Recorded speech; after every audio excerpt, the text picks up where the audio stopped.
senhor presidente, senhores membros, advogados aqui presentes, servidores desta casa. O Ministério Público vem apresentar sua manifestação acerca da preliminar de prescrição suscitada na sessão do dia 17 de agosto pelo Dr. Jorge Luiz Almeida Fraga. Trata-se dos autos de recurso criminal interposto por Manuel Messias Suquita Santos contra a sentença do juiz da 5ª Zona Eleitoral, que julgou procedente a pretensão acusatória formulada pelo Ministério Público e, via de consequência, condenou o recorrente como incurso na sanção prevista no artigo 299 do Código Eleitoral, que é o tão conhecido corrupção eleitoral. Tais fatos, senhores, eles remontam ainda às eleições de 2004, nós já estamos em 2006. Ocorreram no município de Capela e o réu, inclusive, ele teve o seu mandato cassado por esta corte por conta desses fatos. Esse caso, senhores, foi um dos casos mais escandalosos de compra de voto que se viu no estado de Sergipe. No final do processo, o juiz de primeiro grau condenou o réu a uma pena de 1 ano e 4 meses de reclusão e 11 dias multas. Isso sem contar aqui a continuidade eletiva. Diante da ausência de recurso da promotoria eleitoral, houve trânsito do julgado para a acusação. Então, deve-se o lapso prescricional ser regulado já pela pena imposta nos termos do artigo 110 do Código Penal. Nessa linha, o prazo prescricional deste caso ele deve ser analisado pela plena aplicada sem o acréscimo da continuidade. E, nesse caso, nos termos do artigo 109 do Código Penal, ele prescreve em 4 anos, se o máximo da pena é superior ou igual a 1 ano, ou sendo superior não exceda 2. Em relação à pena de multa, a normatização está no artigo 114 do Código Penal e que ela diz que no mesmo prazo estabelecido para a prescrição da pena privativa de liberdade, quando a multa for alternativa ou cumulativamente combinada ou aplicada. Nesse caso, como houve os dois, a prescrição é em 4 anos. Então, no tocante à pena aplicada a 1 ano e 4 meses de reclusão e 11 dias de multa, o prazo prescricional será de 4 anos. E, nesse caso, aplica-se a súmula 497 do CSTF, que diz que, quando se tratar de crime continuado, a prescrição se regula pela pena imposta na sentença. Aqui, senhores, verifica-se que a denúncia ela foi recebida no dia 26 de julho de 2007. A sentença condenatória, no entanto, ela foi protelada no dia 30 de setembro de 2014. Passaram-se, portanto, aproximadamente 7 anos e 2 meses entre a data do recebimento da denúncia e a sentença. Nesse prazo, deve-se subtrair um período que o processo ficou suspenso em relação à proposta de suspensão condicional do processo que houve. Esse processo ele ficou paralisado 1 ano e 9 meses, que foi de 10 de julho de 2008 a 29 de abril de 2010. A gente fez um arredondamento, deu 1 ano e 9 meses que ele ficou paralisado.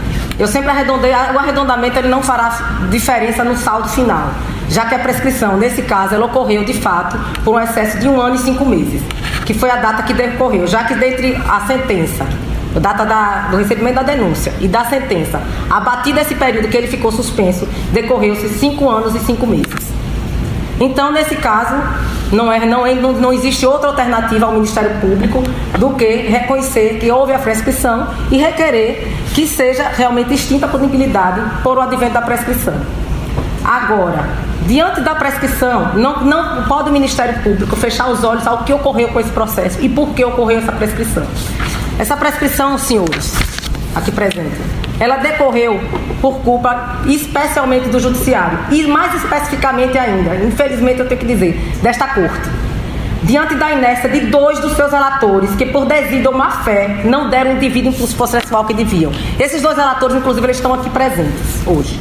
O processo, quando ele veio aqui à Corte, ele foi distribuído, concluso, em 16 de março de 2012, ao relator do feito, o então juiz Mário César Vasconcelos Freire de Carvalho, aqui presente e hoje advogado de Suquita neste processo. O doutor Mário, ele não proferiu nenhum despacho até o término do seu mandato, e posterior à distribuição do feito ao juiz Jorge Luiz Almeida Fraga, o que ocorreu em 10 de janeiro de 2013. Então ele ficou de março de 2012 a janeiro de 2013 e esse processo não teve nenhum andamento. E levando em consideração ainda que o despacho anterior já dá para você ver que ali o despacho que tinha que ser dado era intimar para as alegações finais, só isso, não tinha mais nenhuma medida a ser feita. Posteriormente à saída dele, terminando o biênio, o processo foi redistribuído ao doutor Jorge Luiz Almeida Fraga, que por seu turno assumindo a titularidade em 11 de janeiro de 2012, conforme certidões que eu tenho aqui presente, que eu vou pedir que sejam juntadas.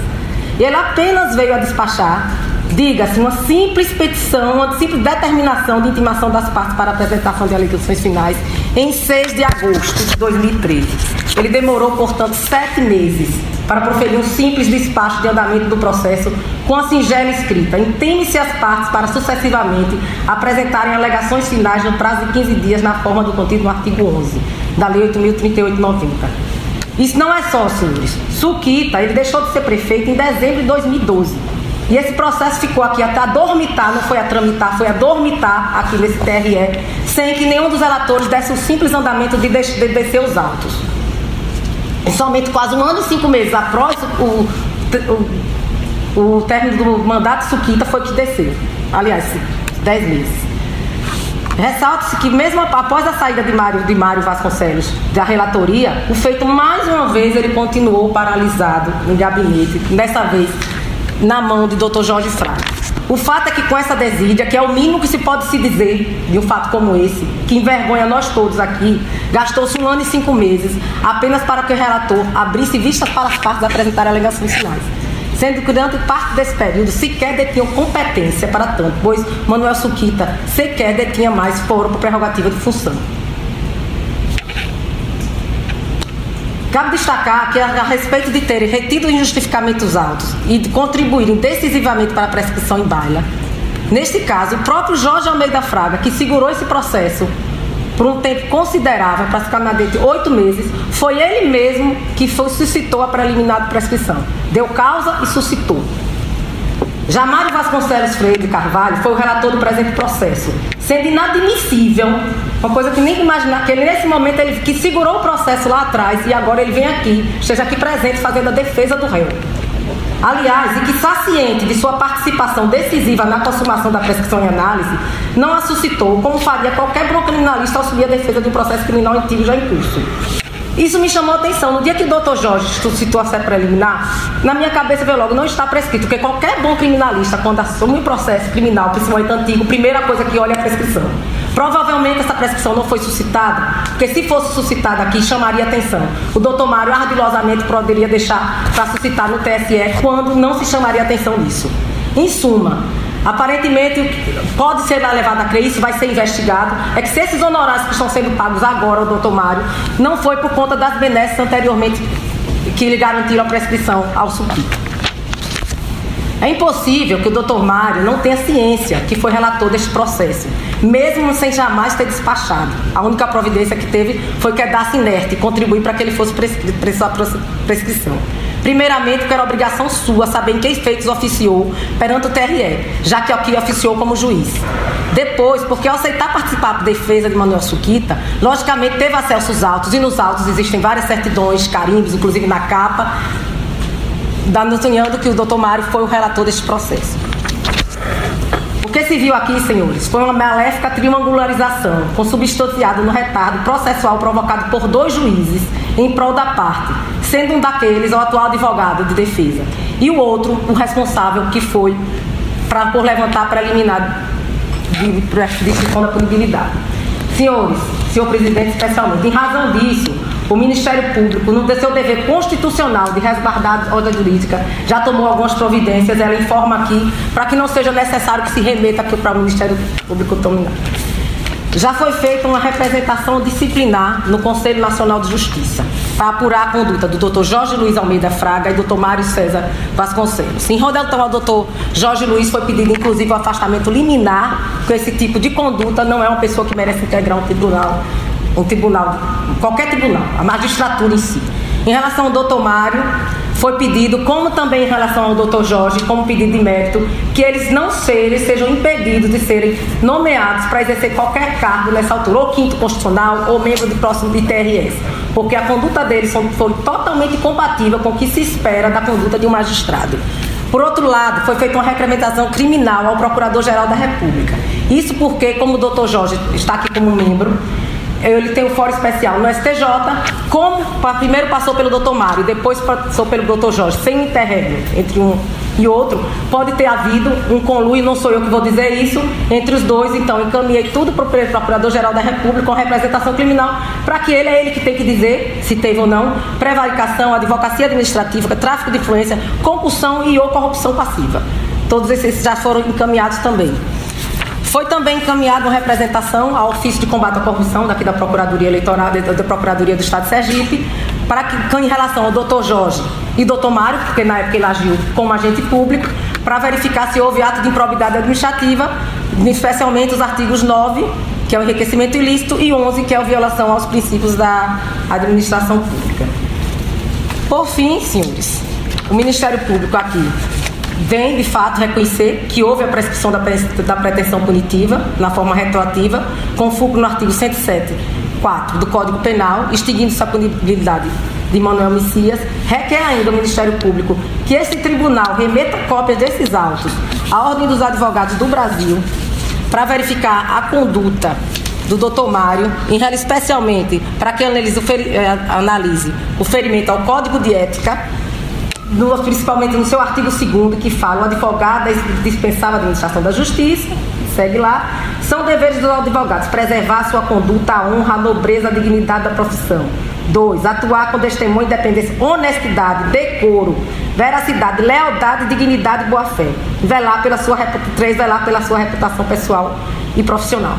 Então aqui eu requer, não foi feito isso ainda em relação ao OAB, eu requero que seja feito. Também, se não for feito, o Ministério Público ele pode providenciar isso. Terminando, excelências, eu devo destacar que é necessária uma atitude contundente deste Tribunal Eleitoral quanto aos fatos aqui narrados, evitando, inclusive, que condutas reprováveis como a que ocorreu sejam novamente refeitas. O Judiciário não pode se presumir apartado da sociedade, que, ao ser informada desses fatos, inegavelmente questionará o porquê da justiça não funcionar para políticos, para ricos, como a gente sempre ouve. E às vezes não funciona por causa de condutas lamentáveis como essa. A conduta dos juízes aqui mencionados macula a imagem de toda a instituição, e não somente de quem praticou o ato, ou deixou de praticar o que deveria fazer. Isso porque a justiça somos nós todos. Para a população, a justiça somos nós que compõem toda a instituição jurídica, como todo o judiciário, como se são os membros, são servidores, o Ministério Público também. E eu não quero que o meu nome esteja na mesma sarjeta de certas condutas, porque a conduta que nós temos aqui, eu garanto que a maior parte dos membros que estão aqui presentes, servidores, são pessoas éticas e que não se coadunam com esse tipo de atitude. Então, senhores, sistema de justiça, nós no sistema de justiça nós somos passageiros. A instituição fica, nós passamos. Daqui a um tempo nós estaremos todos aposentados, não estaremos aqui, mas essa mácula do Poder Judiciário ficará para sempre. E diante dessa má conduta. E ainda mais ressalvando que essa conduta ela veio de membros que só aqui temporariamente integram o Judiciário.